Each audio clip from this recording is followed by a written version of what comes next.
So God is about doing a new thing, as we hear in the scriptures that he is always doing a new thing, and we can be sort of stuck in our experience of God, what he's done for us before, what we've known of God, what we've heard, but that he's always wanting to open our eyes and to renew our minds, to open our eyes to how good he is, so much more than that we can grasp.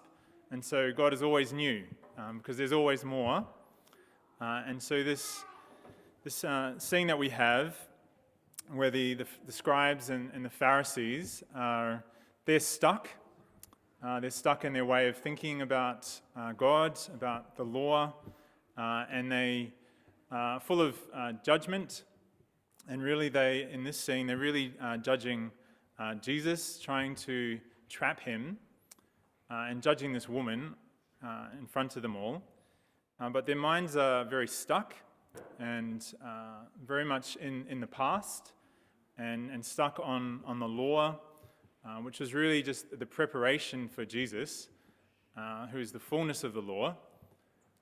And so their minds are just so narrow, and they use this opportunity to trap Jesus, to see what he'll do. That if he condemns the woman, then they will say, well, what about in the law that it's the woman and the man? They'll try and find ways to trick him. So they're really not open at all. They're about putting Jesus in a box and judging him.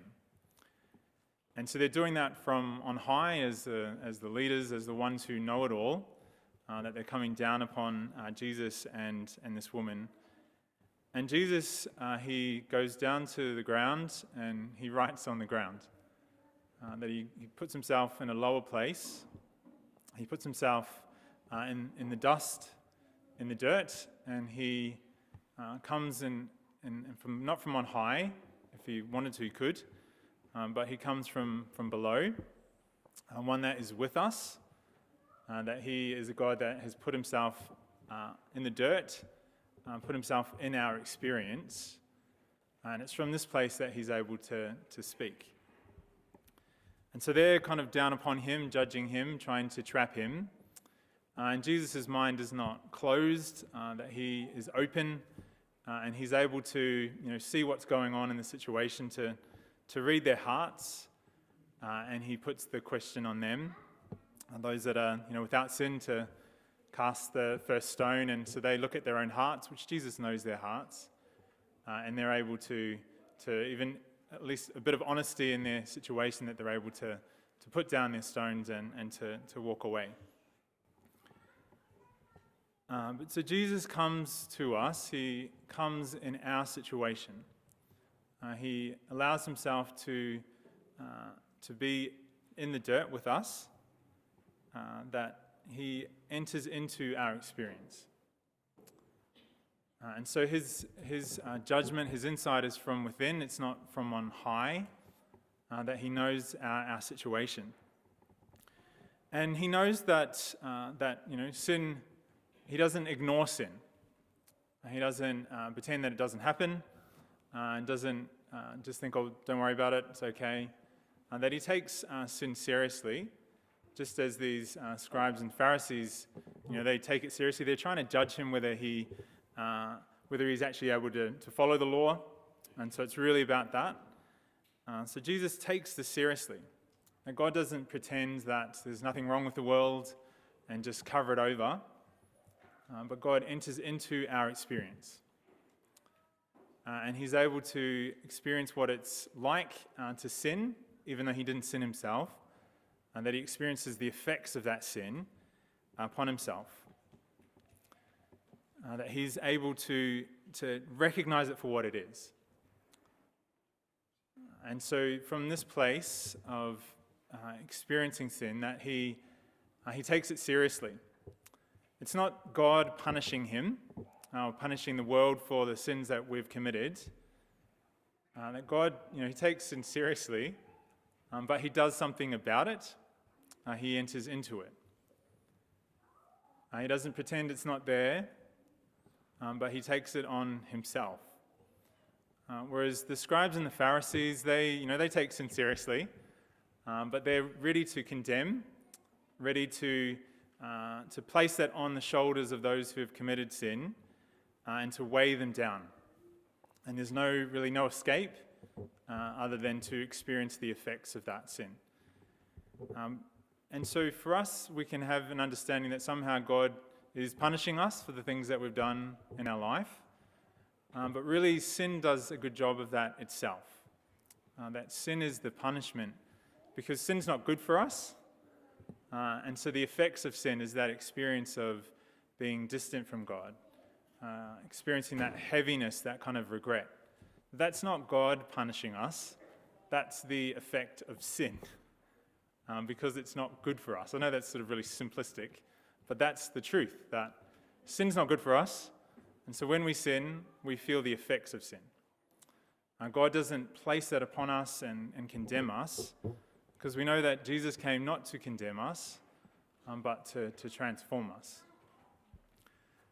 And so for us, we can have an understanding of God that He might be, a good guy, a good person that is kind to us. That when we fail, then He's able to forgive us. But God is so much better, so much more compassionate, so much more kind than we have experienced, that there's so much more of God's goodness that we are yet to experience. And this is really what the transformation is about, that when this woman she knows that she's failed, she knows that these men have dragged her out in a place of real weakness, and she knows that Jesus could condemn her as a leader, as a rabbi.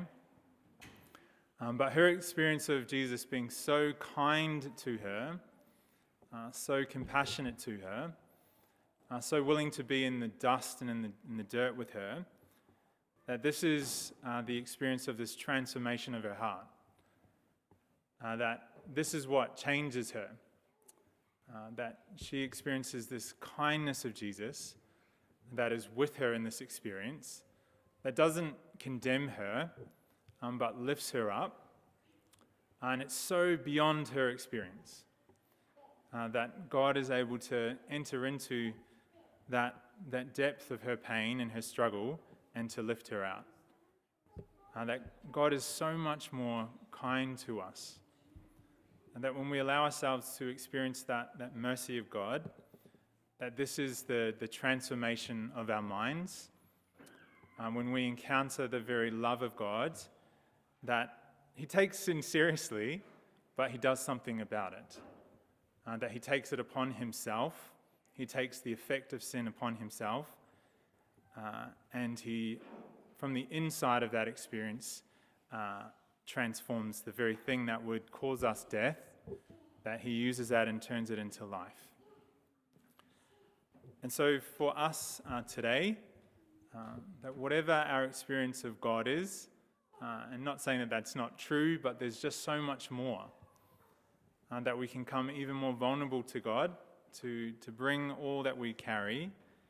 And He's able, just as we were talking last week with Father Tony, that He's able to hear us, to listen to us, to be within us, be with us in that experience, and just to listen to us, to show His kindness, His compassion to us. And when we experience that goodness of God, that's what flows out of us to others, that we won't be judging them, we won't be pointing the finger, but that very mercy, the very help that we have received flows out of us. That goodness of God starts to flow and transform those around us because we've allowed ourselves to be transformed.